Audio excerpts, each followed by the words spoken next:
stormwater to the 3 storage areas. A benefit of this option is that there is significant flexibility in how it is constructed. All 3 storage areas could be built over the course of 2 to 3 years, or they could be phased over a longer period. This option protects the fewest number of homes from flooding, but is also the least expensive of the 3 options. At an estimated cost of between $48 and $55 million in 2017 dollars, and up to $60 million with construction inflation, Option 3 protects 220 homes and 855 properties. Another option under consideration is a hybrid of new storm sewer and neighborhood storage. This project improves stormwater conveyance and reduces flooding in southwest Wilmette through construction of 5.4 miles of new storm sewer and reduces flooding in Kenilworth Gardens neighborhood through construction of detention storage under Thornwood Park. This project protects the second largest number of homes and properties from flooding compared to the other options. It is also the second costliest option compared to the others. The hybrid option will protect 253 homes and 997 properties during significant rain events at an estimated cost of between $70 and $80 million, with a project construction inflation cost of up to $91 million. Given the cost of the 3 projects under consideration, residents may ask, why doesn't the village buy out properties that flood, install green infrastructure, or identify some other lower cost option? Based on hydraulic analysis performed by 2 independent engineering firms, there simply are no more effective or affordable engineering solutions to provide flood relief west of Ridge Road than those currently under consideration. If none of the 3 projects are selected, the existing conditions will remain. Homes and streets will continue to flood during many rain events. While the village will work to incrementally improve the situation over time, these efforts will provide little to no flood relief during severe rain events.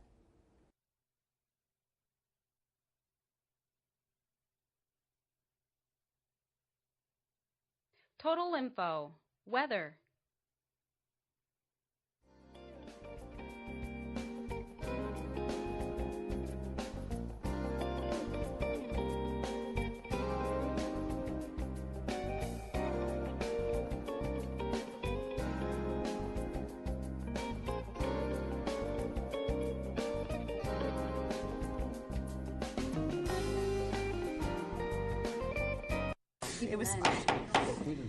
Welcome. It is Monday, April 9th, 2018, to the regular meeting of the Board of Park Commissioners. May we have a roll call vote, a roll call, please?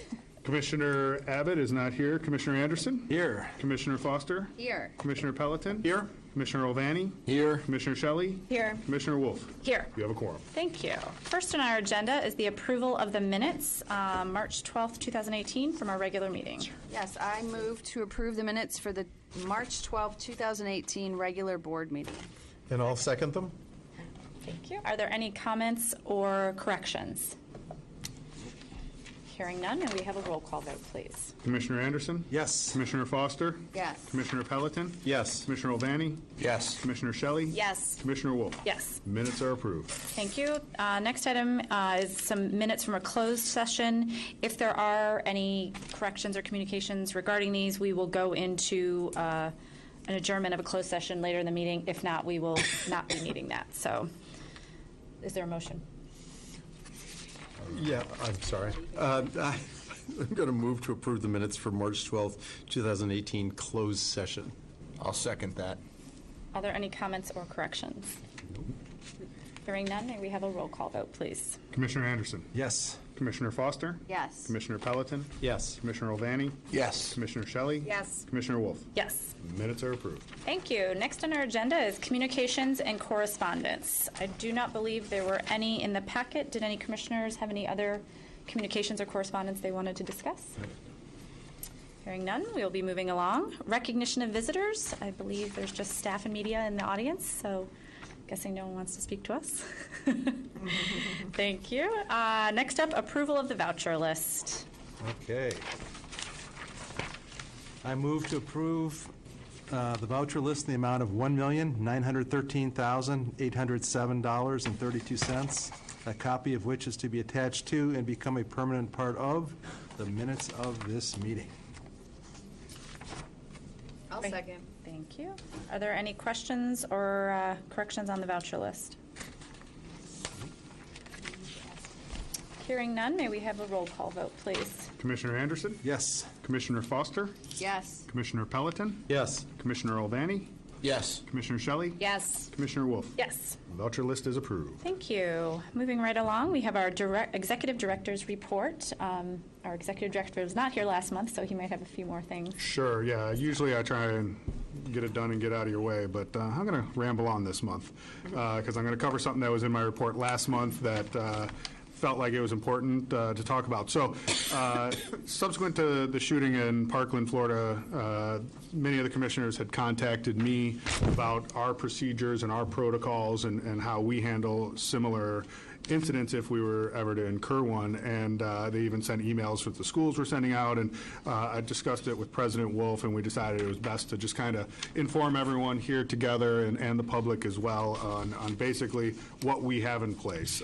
So the district has had procedures in place for decades for how to respond during a hostile intruder event. Each facility has its own protocol because each facility is unique and different, where we have lockdown procedures and announcements to alert people and all that. Over time, our staff has changed, our facilities, we've had new facilities built, facilities changed themselves, and also we've learned a lot from law enforcement from different events that have happened over time that have these static procedures in place sometimes provides a somewhat of a false sense of security because staff levels change from season to season, day to day, time of day, and so to expect someone to always be in place to handle everything at any given time is probably a little bit of a misnomer. So they've gone to a new way to prepare the staff, and that's what we've recently put in place by way of our safety committee that is comprised of staff from around the district.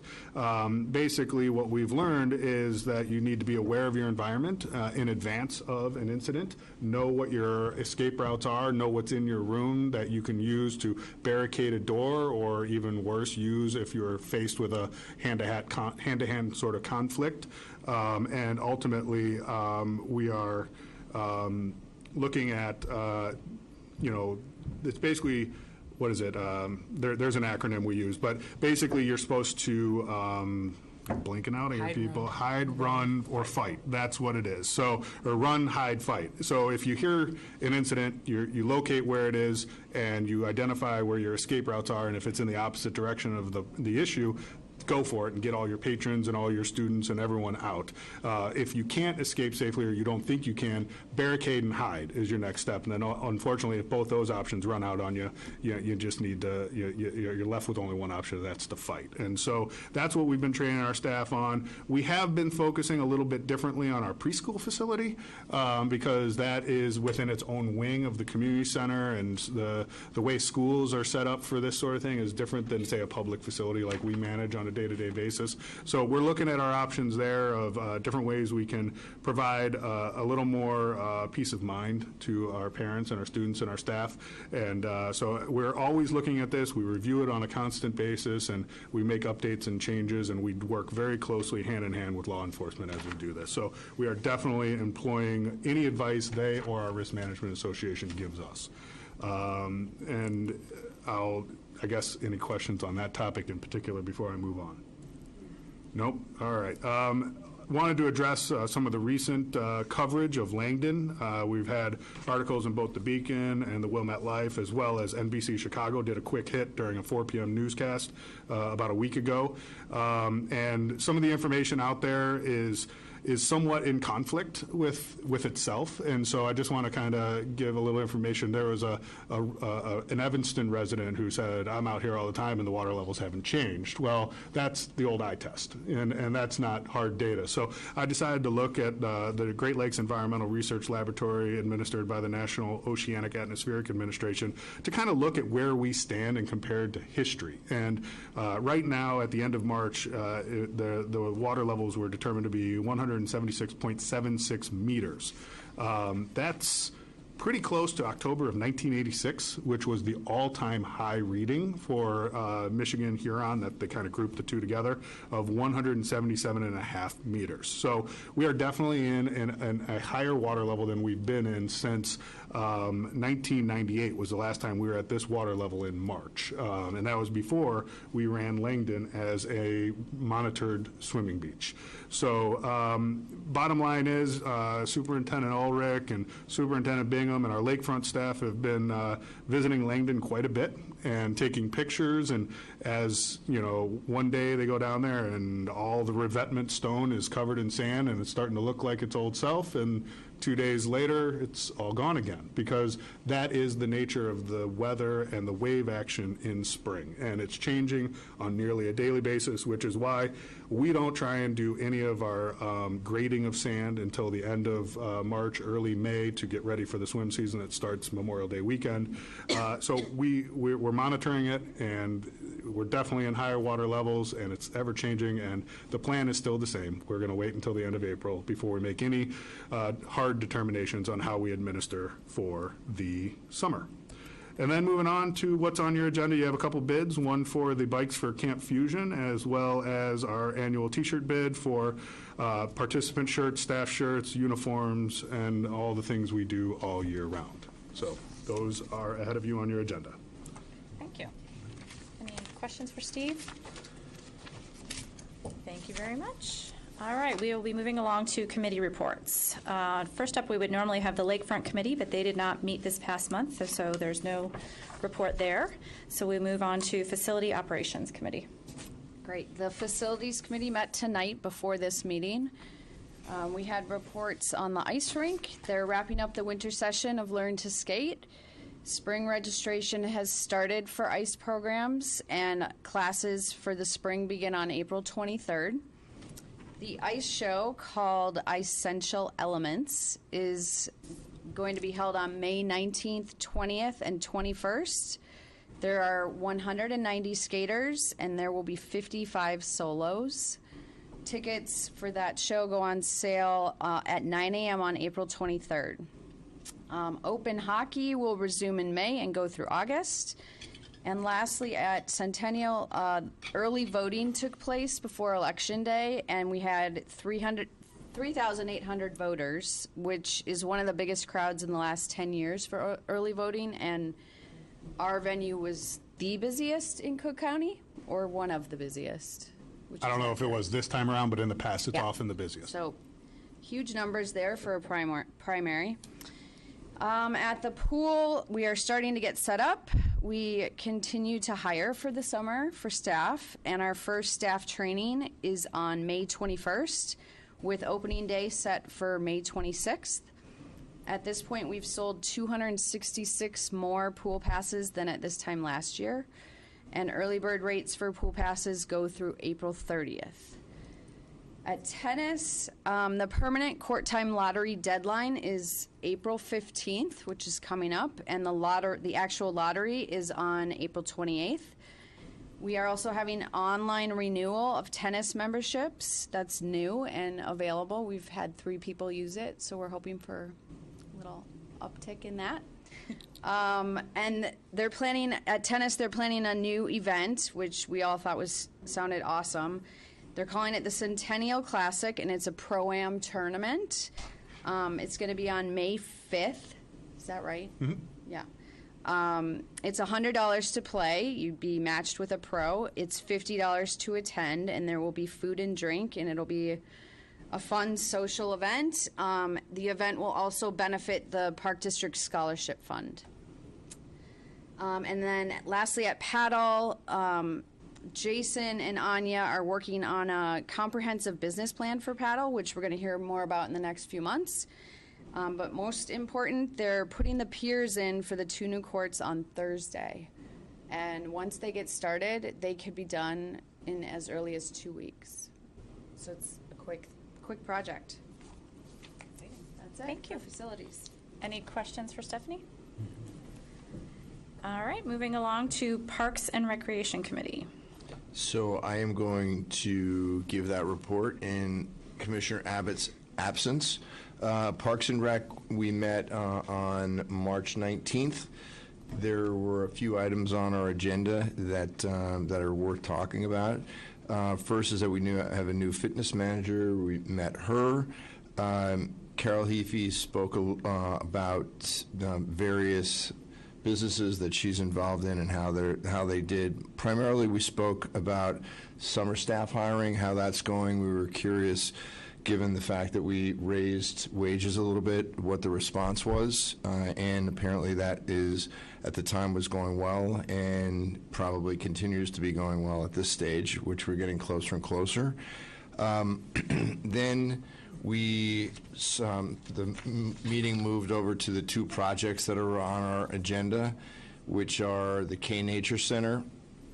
Our discussion on that was rather brief because we had a public input session a little bit after that on March 20th. There will be a follow-up meeting at our next Parks and Rec meeting, which is later this month, about K and about the feedback that we received at that meeting. And we spent a fair amount of time talking about Langdon Park, not the beach, but the playground. And primarily what we talked about was a timeline for decisions on that project. The one date that is already set in stone is this Thursday, the 11th, at 5:30. There'll be a public meeting in the park itself. A large number of neighbors of the park have received a notification about that. It's been in our email blast for the month of April, and I believe in some other forms of social media. So we welcome public input at that session. John, that's this Wednesday. This Wednesday. Yeah. Oh, did I say Thursday? Yeah, thank you. It's this Wednesday, the 11th. And that turned into a discussion about a timeline for the project. What we agreed to is that we're going to target a November 1st date as a completion date, and working backwards from that, we started to consider when we should have plans drawn up, when we should be coming to the full board with this proposal, et cetera. Where we ended up was essentially that we would look to discuss the findings at the community meeting at the May Parks and Rec meeting, come to the board for a recommended proposal at the June meeting. We recommended that the full board actually vote and approve on this particular park project, which is a little bit different than our normal procedures. And then hopefully after that takes place, be able to start working on the construction so that it's done before the winter. And that was what the meeting was for Parks and Rec.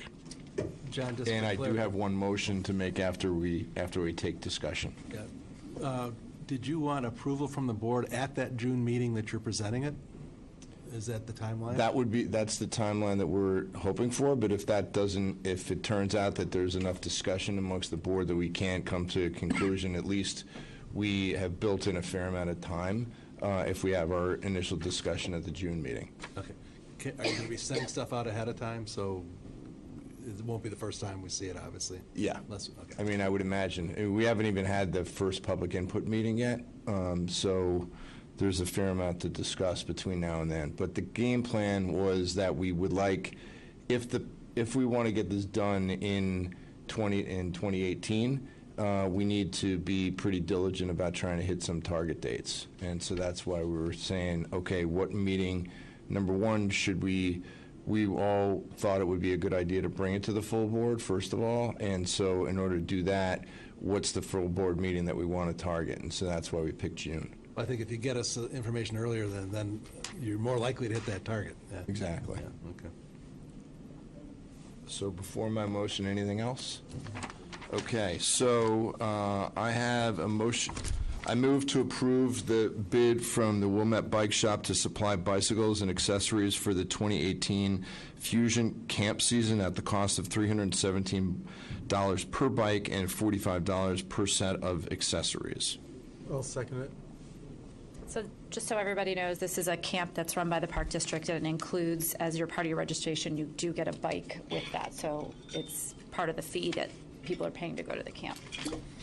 And if anybody else is the least bit curious, because I do a lot of biking, I hadn't heard of there are two different kinds of bikes.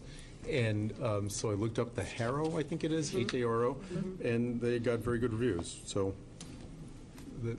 I know the Raleighs are good because my son did it, and that was a wonderful bike. Great. Any other questions? Is there a new second? There was a second. We get a second? I seconded, yeah. Oh, okay. Maybe we have a roll call vote, please. Commissioner Anderson? Yes. Commissioner Foster? Yes. Commissioner Peliton? Yes. Commissioner Olvani? Yes. Commissioner Shelley? Yes. Commissioner Wolf? Yes. Bid is approved. Thank you. I'm sorry? No, that's later. Any other questions for Parks and Rec? No? All right, next up is the Golf Operations Committee. Again, they did not meet this month, so there is no report there. And the Financial Planning and Policy Committee also did not meet, so no report there. So we'll be moving along to unfinished business. Is there any? I actually have something that I wanted to say during the director's report. I thought I'd jump in here. We have a new face in our crowd here. In the back next to Carol and Sean is Haley Kessler. She's our newest full-time staff member. She's our recreation activity coordinator over at the rec center. She came to us from the Highland Park District. She had a lot of good relevant experience both doing the job and managing the systems that we manage, and she's hit the ground running, and we couldn't be happier that she's with us and here tonight to observe all of you in action. So, Haley, welcome. Welcome, Haley. Okay, so unfinished business. Any unfinished business? Hearing none, we'll move on to new business where we have another bid. Just so Executive Director Wilson mentioned this earlier in his report, that this bid would be for T-shirts and uniforms for seasonal staff this summer for camps and things like that, and also campers, I should say. Okay, so I will move to approve the bids from SCORE, American Soccer, Wilmington, California, in the amount of $32,506.80. Sunburst, Glendale Heights, Illinois, in the amount of $29,659.28. FGS, Inc., of Chicago, Illinois, in the amount of $1,502.45, and Marathon Sportswear, Blue Island, Illinois, in the amount of $2,310.94 for staff and participant T-shirts and uniforms for the upcoming year. I'll second that one. Okay, any comments or questions for Parks and Recreation on that one? Something we do every year. May we have a roll call vote, please? Commissioner Anderson? Yes. Commissioner Foster? Yes. Commissioner Peliton? Yes. Commissioner Olvani? Yes. Commissioner Shelley? Yes. Commissioner Wolf? Yes. Bid is approved. Thank you. Next on our agenda is an adjournment to a closed session. However, given that we don't have anything to discuss because we approved our closed session minutes earlier, we don't need to adjourn. So we will be adjourning the meeting. May I have a motion to adjourn? I'll move to adjourn the meeting. I'll second. A roll call vote, please? Or all those in favor? Aye. Meeting's adjourned. Thanks for attending. Didn't know what to do with your Total info. Weather.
Total Info Sports.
Total Info Traffic.